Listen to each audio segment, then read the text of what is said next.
Nga balitang lokal. Puspusan na ang paghahanda ng mga lokal na disaster risk reduction and management offices sa bawat bayan sa Pangasinan dahil sa bagyo. Sunod-sunod ang naging pre-disaster risk assessment ng mga lokal na pamahalaan katuwang iba pang ahensya sa pagtitiyak ng patuloy na pagantabay at pagresponde sa pangangailangan ng kanilang mga nasasakupan. Ilang bayan sa Pangasinan ang maaga nang nag-anunsyo ng kanselasyon ng klase sa lahat ng antas maging pasok sa mga pampublikong tanggapan sa susunod na linggo kung kailan inaasahang mararamdaman ang hagupit ng bagyo.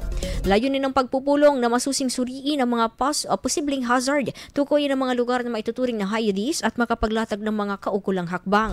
Binigyang diin ang kahalagahan ng maagang koordinasyon at pagkakaisa ng bawat sektor sa gitna ng banta ng kalamidad.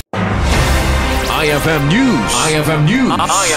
IFM News.